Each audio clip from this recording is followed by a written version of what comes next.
संवल यार पिया की एपिसोड नंबर अगर 4 की बात करें तो उसमें कुछ चीज़ें मुझे लगी हैं कि वो किस तरह से मिलती-जुलती हैं। वो आपको दिखाता हूँ ज़रा। एक तो इसका जब एपिसोड नंबर 4 शुरू हुई, उसकी ओएसटी का म्यूज़िक की कुछ धुन जो है, वो थोड़ी-सी मेरी ज़ात ज़रा बेनिशा के म्यूज़िक से लगती है मिलती-जुलती। और अगर आप देखें उसको ज़रा सुनें, पहले मैं ज़रा आपको मेरी ज़ात ज़रा बेनिशा का सुनाता हूँ थोड़ा-सा म्यूज़िक।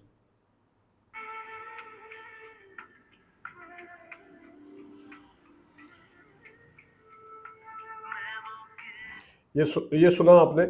अब मैं ज़रा आपको दिखाता हूँ कि जो दूसरा म्यूज़िक है वो कैसे इससे मिलता-जुलता है, किस जगह पे मिलता-जुलता है। ये देखें एपिसोड नंबर 4 जब शुरू होती है और ये होती है उससे पिया से शुरू, उसके स्टार्ट में देखिएगा ज़रा म्यूज़िक।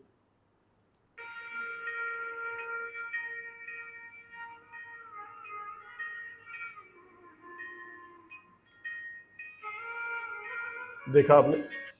तो ये थोड़ी-सी मुझे फ़ील हुई थी, मैंने कहा ज़रा आपको ही बता दूँ। आगे मैं ज़रा थोड़ी-सी बात करता हूँ उनके लहजे के ऊपर, जो मैंने लास्ट वीडियो में भी बताया आपको। थोड़ा दिखाता हूँ कि जो सांवल है, उसका बैकग्राउंड सराइकी है, लेकिन उसकी उर्दू का स्टाइल जो है, वो सिंध वाला है। वो कैसे, मैं ज़रा आपको दिखाता हूँ। ये एपिसोड नंबर 3 और इसमें देखिए ज़रा जो लहजा है सांवल का, वो सराइकी लोग जो उर्दू बोलते हैं, उस वाला नहीं है। ये देखिएगा ज़रा, सिंध के लोग जो उर्दू बोलते हैं, ख़ासतौर पे इंटीरियर सिंध के लोग, आपने ड्रामों में देखा भी होगा, वो नूर मोहम्मद लाशारी साहब बोलते थे। एक ड्रामे में तलत हुसैन साहब ने भी बोली थी। तो ये सुनिएगा ज़रा।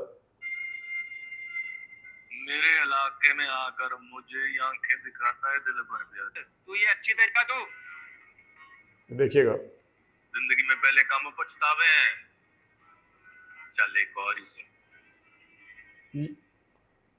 इन्हें दो। ये अब देखा आपने, सुना कि किस तरह है। मैं आपको दिखाता हूँ ज़रा एक ड्रामा, उसमें जो सराइकी स्टाइल से जो उर्दू बोली जाती है, वो किस कैसे बोली जाती है। जी एक ड्रामा था जो पूरा सराइकी बैकग्राउंड पे बना था, जोक सरकार कुछ अरसा पहले। अगरचे उसमें आसिफ रज़ा मीर का लहजा जो था वो उर्दू वाला था प्योर, लेकिन उसका बेटा था पीरल या मीरल, जो भी नाम था उसका। उसने जो फरहान सईद साहब तो खैर अफसर होते हैं पुलिस से, वो दूसरी शहर से जाते हैं, उनकी तो उर्दू साफ थी और दिखानी भी चाहिए थी, जाहिर है। लेकिन वो कैसे बोलते हैं सराइकी वाला बंदा, अब उर्दू कैसे बोल रहा है, वो देखिएगा।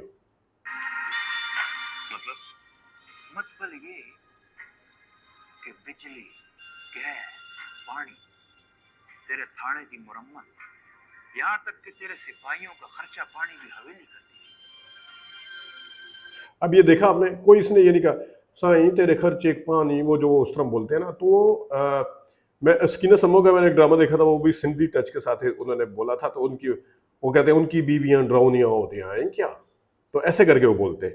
तो ये इसमें इसको ख्याल रखना चाहिए था, इतना बड़ा करेक्टर है, लेकिन इतना अच्छा ओएसटी, राइट, स्क्रिप्ट भी अच्छा लग रहा है, हाशिम नदीम साहब का इतना अच्छा उसी बैकग्राउंड को मैच क्यों नहीं किया। मैं वो इसलिए कह रहा था, स्ट्रगल करते हुए नजर आ रहे हैं, जोर लगाते हुए नजर आ रहे हैं। एक तो दुर्रफिशा जो है पिया का किरदार अदा कर रही हैं, उनके वेट गेन करने के बाद, क्योंकि उनकी हाइट ज़्यादा है, वो हालांकि एज शायद इतनी ज़्यादा नहीं होगी, लेकिन फिर भी वो यूनिवर्सिटी की स्टूडेंट के तौर के ऊपर थोड़ी सी अजीब सी लग रही है। लेकिन उससे ज़्यादा अजीब जो है वो फिरोज खान लग रहे हैं। मतलब आप अंदाज़ा करें कि ये अब कहाँ से यूनिवर्सिटी गई है, ये कहाँ से यूनिवर्सिटी के आपको लगते हैं। एक तो वो खैर वो भी पहना हुआ कान में, लेकिन एज का भी प्रोसेस नज़र आता है। अतीका उर्दू साहिबा ने बिल्कुल सही कहा था कि इनके अंदर से इनकी हीरोशिप जो है ना, वो ख़त्म नहीं होती, वो करेक्टर के अंदर नहीं जाते। मैं हमराज के हवाले से भी अगर बात करूं, तो हमराज में भी बिल्कुल उनकी बॉडी लैंग्वेज, उनके देखने का स्टाइल में फिरोज खान ज़्यादा था उस करेक्टर की निस्बत, साइम के करेक्टर की निस्बत। यहाँ पे भी अपने आप को फिरोज खान ही समझ रहे हैं। एक तो उसमें हमराज में भी उन्होंने थ्रू आउट कानों के ऊपर वो लगा के रखे एयरबड्स जो है, वो अगर असली में फिरोज खान लगाते हैं तो कम से कम इसमें बताना है। इसमें भी जो पहली एंट्री थी इनकी, इसमें उन्होंने वो लगाए हुए थे कानों पे, तो थोड़ा सा तो डिफ्रेंशिएट बंदा करता है। एक तो फिर ऊपर से स्टूडेंट उस किसी तरीके से यूनिवर्सिटी के लग नहीं रहे हैं, क्योंकि इनकी एज कम से कम 38 तो होगी या 36। तो ये ज़रा थोड़ा सा ख्याल रखना चाहिए। फिर scene is blaming, Aamir Khan अगर 42 में 21 साल के उसका किरदार कर सकते हैं 3 इडियट में, तो वो तो नज़र भी आते थे। तो ये नज़र भी आना चाहिए। तो और करैक्टर के अंदर जो है, वो करैक्टर को कंसीव करना चाहिए, ना कि अपने आप को दिखाना चाहिए।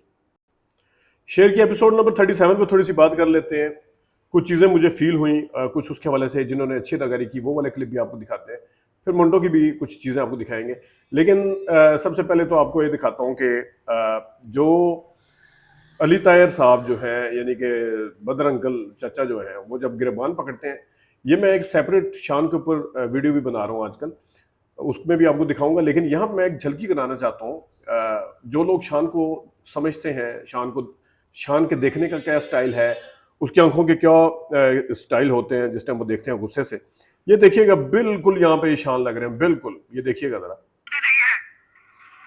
ये देखिए, ये देखा आपने। तो ये इसके अंदर थोड़ा मुझे फील हुआ, मैंने कहा आपको बता दूं।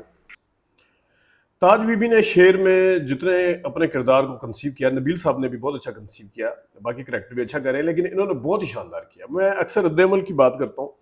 देखिए, डायलॉग बोलना उसके ऊपर मेहनत हो सकती है, रिहर्सल के टाइम भी उसके ऊपर बता दिया जाता है। जो रद्द-ए-अमल होता है, रिएक्शन जिसे कहते हैं, वो कोई सिखा नहीं सकता, वो कुदरती होता है। वो किरदार के अंदर आप कितने घुसे हुए हैं, वो इस चीज़ को साबित करता है। यहाँ जहाँ पे कहती है बहुत होगी दुश्मनी, दोस्ती कर लेते हैं, उसके ऊपर इसका मिला-जुला रिएक्शन, थोड़ा सा टेंट्रम भी दिखाया, नखरा भी दिखाया, थोड़ा सा उसके ऊपर यकीन भी किया, थोड़ा सा नहीं भी किया, मिला जुला सा था। ये देखिएगा जरा, दोस्ती कर लेते हैं, देखिए खाने में क्या लाई है। देखा, ये बहुत ही जबरदस्त था, मुझे बड़ा अच्छा लगा। और इसके अलावा भी आपको कुछ चीजें दिखाते हैं। मरजान जिस वक्त अपने उसका भाई शेर लेके आता है कि ये देखो तुम्हारे खामन ने दूसरी शादी की हुई है, घर भी उसने बना के दिया है, तो उस वक्त जितनी जितनी अच्छी अदाकारी की है मरजान ने, रिएक्शन बहुत अच्छा था। बाहर मकान के बाहर भी, जो घर के बाहर है वो भी, और ये भी सब पैसे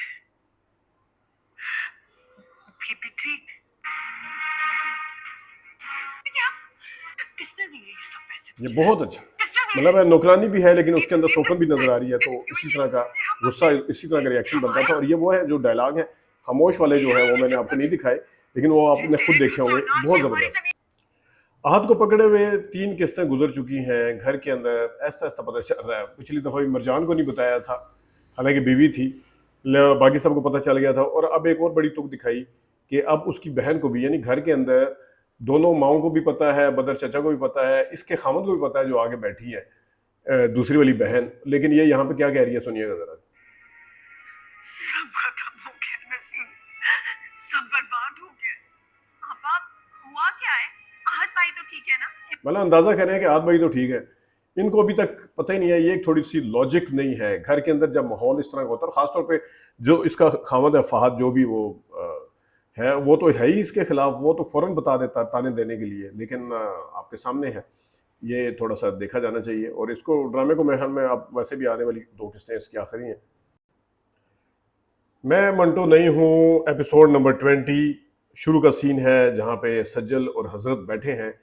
यहाँ पे भी मैं जिस रिएक्शन की बात करता हूँ कि वो आपको साबित करता है कि आप किरदार के अंदर कितने, डायलॉग कोई भी बोल सकता है, लेकिन किस तरीके से आपने रिएक्शन देना है या बोलने से पहले क्या उसका तासरात देने हैं। यहाँ पे हजरत जिस वक्त उसको बताते हैं ओवरऑल के तुम पहले पढ़ लो, अभी शादी पोस्टपोन होती है, इस तरह की बात थी। ये मैं आपको एक रद्दमल दिखाना चाहता हूँ, आप इसको देखिएगा। ये किरदार के अंदर होने की एक बड़ी निशानी है। ये देखिए, ये एक दफा बोलने लगा फिर रुका है। ये देखिए कि मैं अगर दोबारा दिखा सकूं आपको, ये देखिए, ये चीजें जो है ये बड़ी काउंट करती हैं। ये इंसान अगर इसको बड़ा अंदर से ऑब्जर्व करे और देखे कि ये वाकई इस तरह होता है सम टाइम के इंसान बोलना चाह रहा होता है लेकिन बोल नहीं पा रहा होता। तो ये ज़बरदस्त था इनका ये वाला रिएक्शन। और जाते जाते एक ड्रामा था प्यास, बड़ा मशहूर ड्रामा है, असगरुद्दीन सैयद का लिखा हुआ, जिसके अंदर बड़े करैक्टर आगे आए थे। उसमें दोनों बहन भाई बने हुए हैं सराइकी बैकग्राउंड से। मैं दोबारा से दिखाना चाह रहा हूँ, जो सांवल आरपिया वाले उर्दू बोल रहे हैं, सांवल साहब, ये देखें दोनों का लहजा जरा चेक करें, बहन का भी और भाई का भी। कुछ होता नहीं, बड़े बड़े डेलों से मुझे घूरता है सर के धीमा। सुहारा मेरा भरा, तुझे किस बात का फिक्र है? तू बटेरे लड़ा, ऐश कर, देखा ये मतलब ये इसके अंदर अब टच नजर आ रहा है। वो मतलब ओएसटी चल रहा है सराइकी उसके साथ, आगे सांवल साहब जो मेन करेक्टर हैं वो कुछ और बोल रहे हैं, उनका स्टाइल कुछ और है, बंदा कंफ्यूज हो जाता है यार ये टंडो आदम या दादू से आए हुए हैं बंदे या ये सराइकी बेल्ट से अगेंस्ट आए हुए हैं। तो इस तरह के सीन हम आपको दिखाते रहते हैं। अभी तक के लिए तो इजाजत दीजिए, अल्लाह हाफिज।